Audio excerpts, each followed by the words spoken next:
Assalamualaikum warahmatullahi wabarakatuh. Nama saya Mila Muslimah dan teman saya Nurul Rahma. Kami dari kelompok 5 akan mempresentasikan konsep manusia terdidik. Pertama adalah hakikat manusia. Dalam pandangan Islam, manusia adalah makhluk mukallaf yang dibebani kewajiban dan tanggung jawab. Dengan akal pikirannya, ia mampu menciptakan kreasi spektakuler berupa sains dan teknologi. Menurut para ahli, pikir manusia disebut sebagai al-kain an-natik, atau makhluk yang berbicara dan makhluk yang memiliki nilai luhur. Hakikat manusia dalam Islam dapat dijelaskan sebagai berikut. Pertama, manusia adalah makhluk yang paling baik. Kedua, manusia sebagai makhluk yang paling sempurna atau insan kamil. Ketiga, manusia sebagai makhluk khalifah di muka bumi. Keberadaan manusia di bumi adalah berfungsi sebagai khalifah yang bertugas memakmurkan penduduknya. Keempat, manusia sebagai makhluk yang paling bagus proses kejadiannya. Kelima, makhluk yang bersifat ketuhanan atau rohani. Keenam, manusia sebagai makhluk yang mulia. Selanjutnya adalah karakteristik atau konsep manusia terdidik dalam Islam. Pertama, berkaidah kokoh atau mentadaburi ayat-ayat kauniyah dan Quraniyah. Hidup berorientasi ibadah, mendengarkan nasihat yang baik dan mengikuti yang terbaik. Kemudian juga memiliki ilmu yang mendalam, dianugerahi hikmah, berbekal ketakwaan dalam hidup, menegakkan hukum Allah, berakhlak mulia, dan juga dapat memisahkan antara kebenaran dan kebatilan. Tujuan hidup manusia. Ada 3 tujuan hidup manusia. Pertama, menjadi Abdullah untuk menyembah dan beribadah kepada Allah.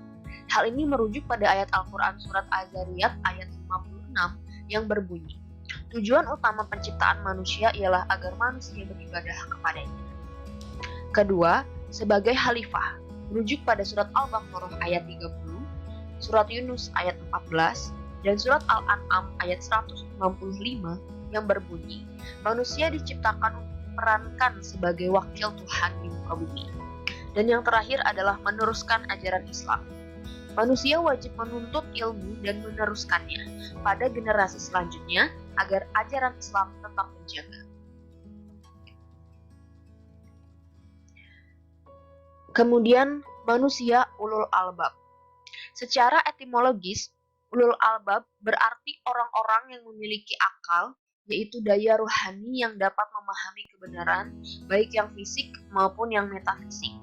Sedangkan secara terminologis, ulul albab adalah orang-orang yang memiliki ciri-ciri pokok antara lain beriman, berpengetahuan tinggi,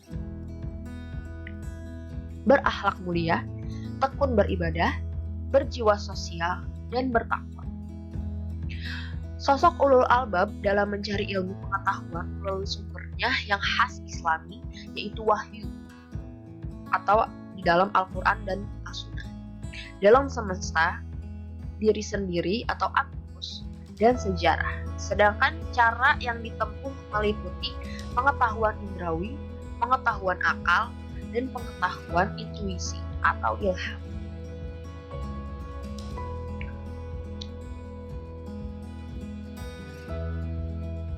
Dalam perspektif Islam, kata ilmu di sini mengandung makna yang luas atau generik, yang mencakup spektrum arti yang telah digunakan dalam sunnah Nabi, bahwa seorang muslim tidak akan pernah keluar dari tanggung jawabnya untuk mencari ilmu. Konsep ilmu secara mutlak muncul dalam maknanya yang generik dengan bukti Al-Quran dan Al-Sunnah sebagai berikut ini. Katakanlah, adakah sama orang-orang yang mengetahui dengan orang-orang yang tidak mengetahui? Quran surat Al-Zumar ayat 9.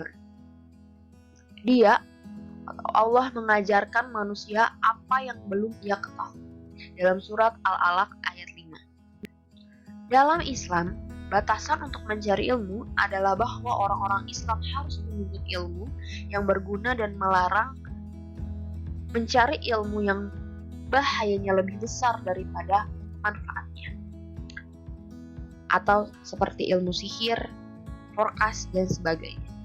Sebagaimana sabda Nabi, Sebaik-baiknya ilmu adalah ilmu yang bermanfaat. Kata ulul albab disebut dalam Al-Quran mencapai 16 kali yang tersebar dalam 10 surat dalam konteksnya yang berbeda-beda.